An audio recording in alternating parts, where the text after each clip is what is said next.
Thanks again, staying glued to your sets on this very channel. And now we have to move on for discussions on AM Talk. And my guest this morning, Abraham Amaliba, is a legal practitioner, a law lecturer, but also a member of the NDC's legal team. And he comes from that constituency in the Upper East region, Bolga Central. Thanks for joining me. Thank you for having me. Okay, I was calling you 2 days ago. Your line was engaged, so I was thinking you were there. Yeah, I was in the constituency. You were in the constituency? Yes, I met my brother there. Oh, okay. Yes. Oh, good. You're we're together. Okay. And the National Nasarawa coordinator is Kamaldeen Abdullah. Many of you will be hearing the reporters mentioning his name about him calming crowds during the period of the Talensi elections, etc.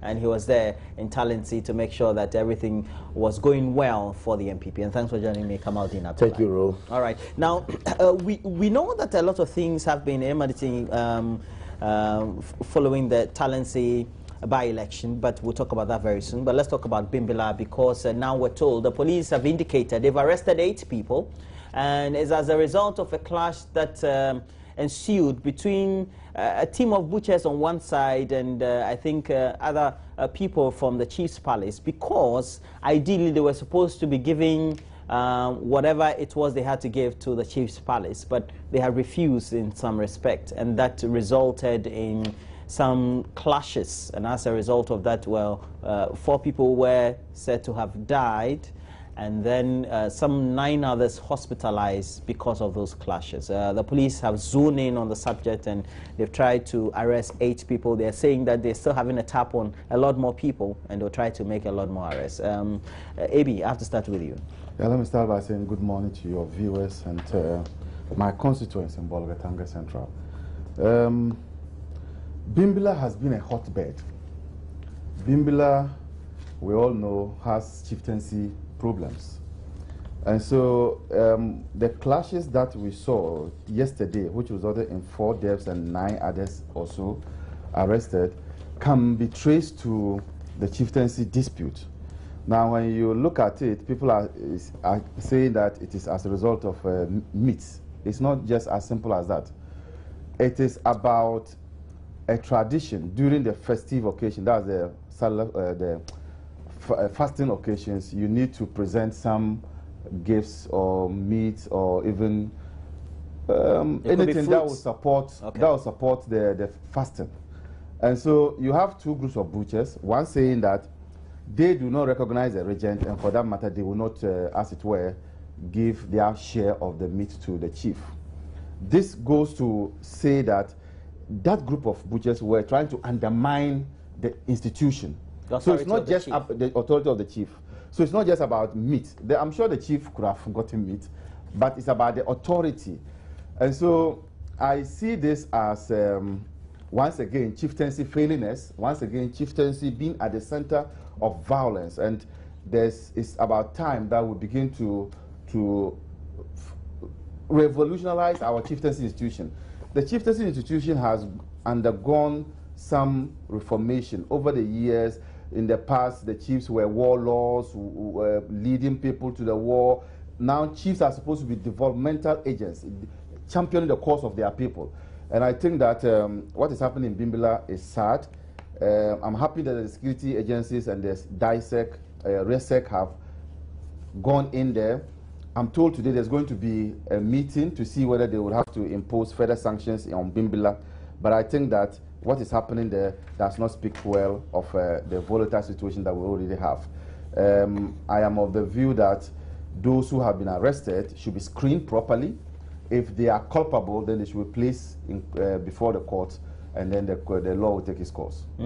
But a chief is a chief, and whether you have difficulties with paying homage or allegiance to him, usually you do what is right and appropriate. Well, that's true. I think, first of all, I'll take it from this angle. Politicians have not done as good in the North. Why? Completely. This is a security matter. I know why I'm taking it from. Politicians, be it NDC, MPP, any political party in this country, okay, who meddle in the affairs of politics in the North, have not done the Northerners good, and have not done the northern part of Ghana good. Indeed, as Amalba rightly put it, it's beyond this meat issue, far beyond it. It has to do with whether or not someone accepts that a nomination of one to be a chief is right. And whether or not the one not nominated, not also nominated, is also right. So it has to do with authority being undermined, as it were.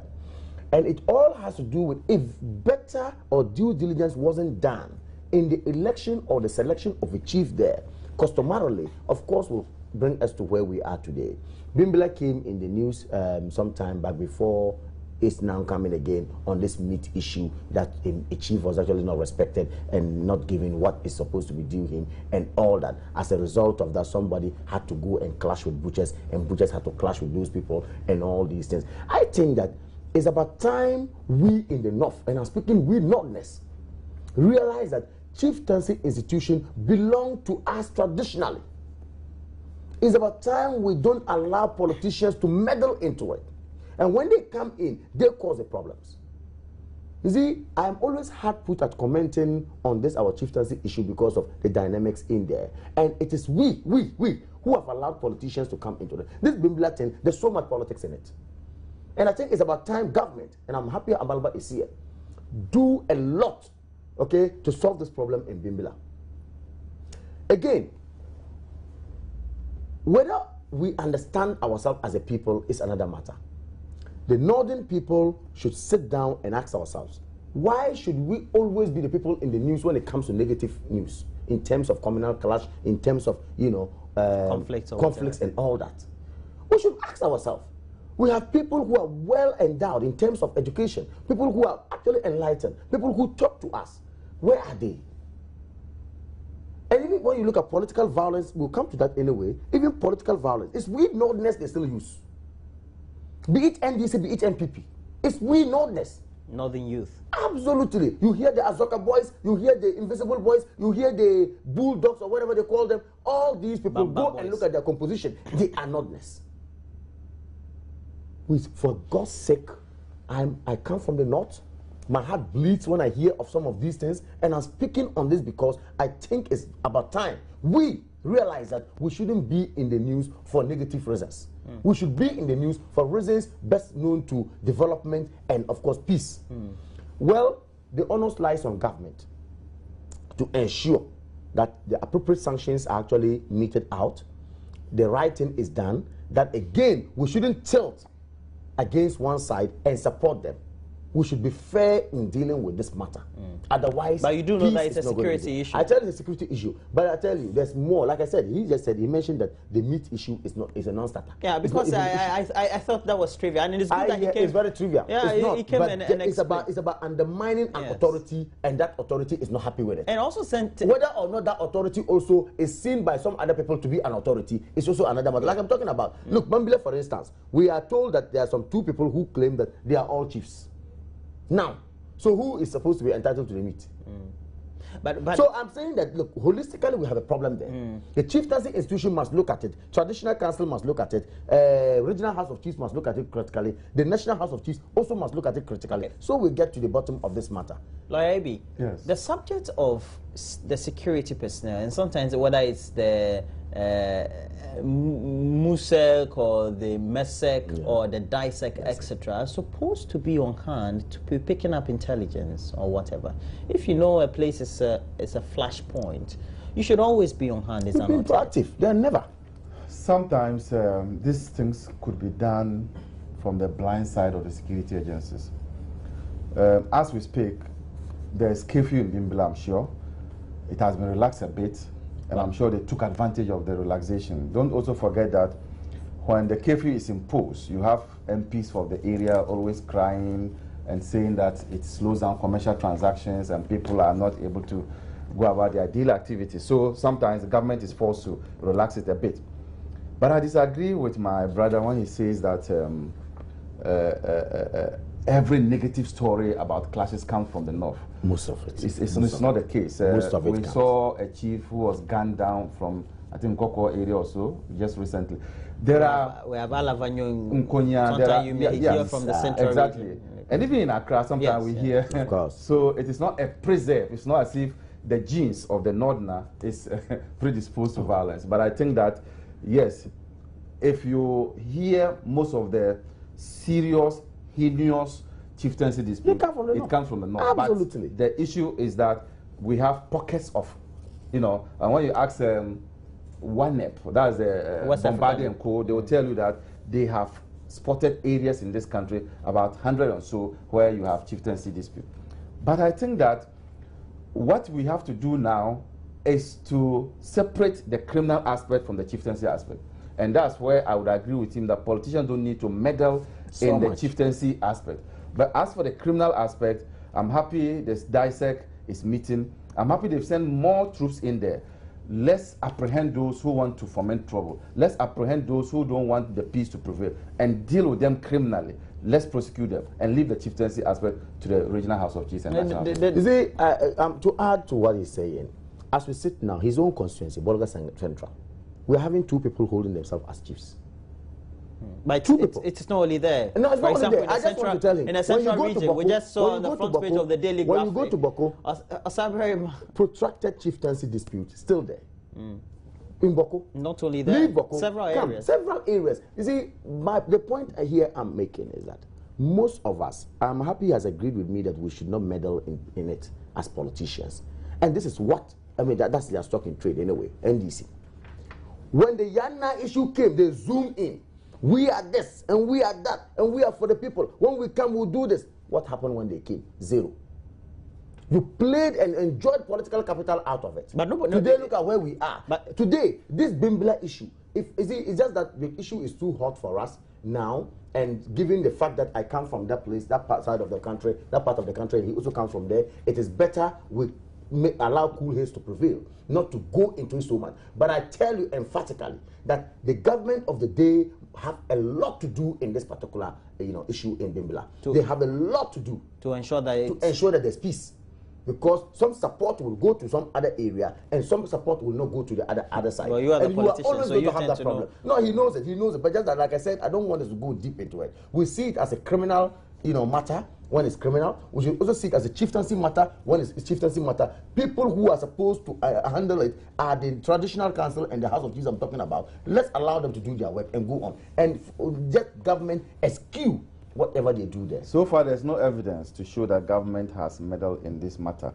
In Bimbilla? Yes, there's no evidence to show. There's no evidence. What is there is that government has stayed out of this. Government have already also provided security anytime there's going to be a function. When the region was going to be installed, there was a need to provide security so that the other faction will not come and attack. So all these things are because government wants to keep the peace. Right. But government has not pointed out who to be installed, who not to be installed. So I think that it is not fair to point at now, in order to add that, let's say they're going to install a regent, and the regent for which is going to sit in a traditional area where we have the leadership in dispute, and you go and provide security, be it as it may, we know that if you don't provide security, the other faction will come and attack. Doesn't it give the other faction the concluded mindset that, oh, indeed, you are supporting the activity that is ongoing? If the traditional council of that area, comes out with a name and comes out with a date and says that on this day we are going to inaugurate somebody or we are going to unveil somebody, the traditional council, which is the authority to install chiefs, calls for security. Well, I do understand that. Yes, I'm saying on the face value. So for the traditional people, security is seen as a government thing. It's not even only seen as, let's say, a state apparatus. In fact, when you are going to have your outdooring, you can call for security. Well, true. So government is there to provide security for persons who want to engage in an outdoor program where you think that there's likely to be a breach of peace. So government is just doing its work. But it should not be selective, like you said. It shouldn't be selective. No, what I said, no, listen to me. Listen, what I said was, how do we make sure it is not misconstrued to me? Okay. And I'm saying that it cannot be misconstrued because government has a duty to prevent crime and has a duty to provide to maintain the peace. So if you whatever they do is their responsibility, and it does not infringe upon the laws, they will come and give you protection. Okay. If anybody has a funeral and it is not going to breach the, it is not against the law, government will come and provide security. It is only where you are engaged in an illegality that the state cannot come and give you any protection.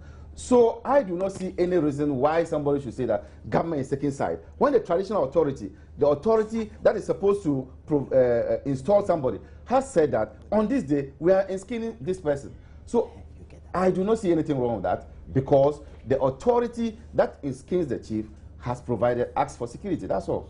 Well, all right. My last question I wanted to ask is about, usually in all the areas that we see chieftaincy countrywide, there are people who are lurking, waiting for reprisal attacks. They wait when it's peace time and then they attack unknowingly.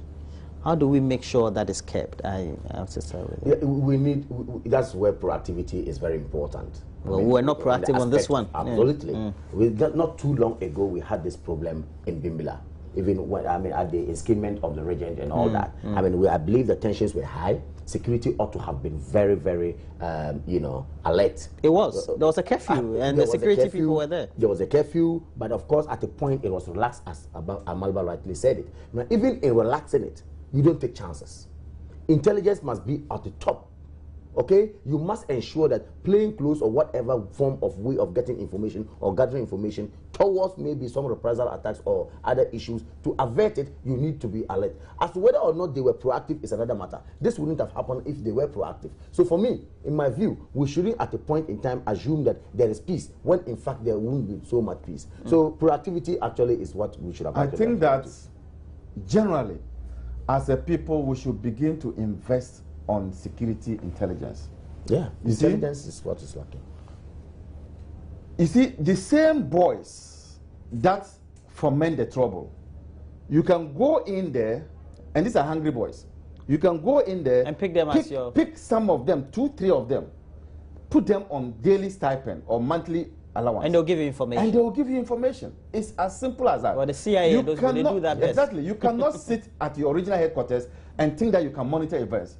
These same boys who are a keg of gunpowder that can explode at any time should be the same people that you can tap on, use them as intelligence to the security agencies. And I think that that will not cost us any much.